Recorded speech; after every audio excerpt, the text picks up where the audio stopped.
guys. Today we want to introduce our site CubeSat, and we are students from Taiwan in the National Central University. And what do we want to do for this CubeSat? We want to get some science data from our CubeSat, and this satellite is totally made by ourselves.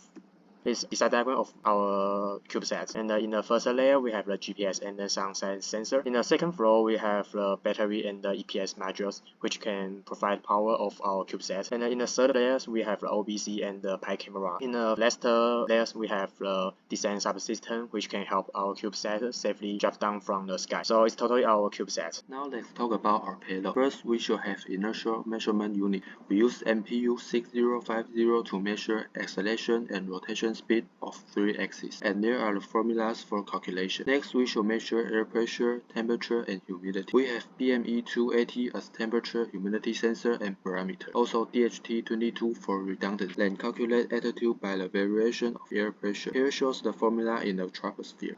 We can see the component test was done. Finally, we use Pi camera to record the visual journey during the satellite's flight. The main specifications are an image quality of 1080p 30 fps. Let's talk about the NEO6M GPS tracker. This module allows us to obtain the latitude and the longitude coordinates of our satellite during its flight. The coordinates are recorded every 0.5 seconds, and all the outputs will be stored in the SD card of the Raspberry Pi. However, there is currently an issue where the longitude and the latitude values are displayed as garbled characters. Next one, I will talk about the GPS real-time tracker, GL300. This module helps us track the satellite's location after landing.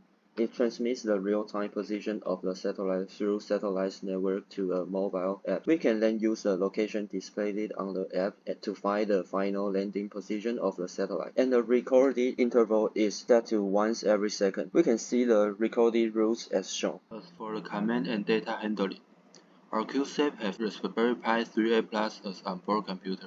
There are serial ports connecting with Pi camera, descent subsystem with PWM control, also GPS module with UART port, I2C communication for sensors, and GPIO pin for other components. You can see our components table here. Next one, I will talk about the timeline. We should aim to complete all the tasks scheduled from May. However, we have only accomplished half of the tasks so far, including the EPS board design diagram and the camera. Our next step will be to expedite the completion of the remaining tasks in May, and then process with integration and power testing. Okay, let's talk about our money budget. Now we have spent about $2,500, and next we will keep going for our CubeSats. Okay, this is our presentation. Thank you for your listening. 感谢聆听。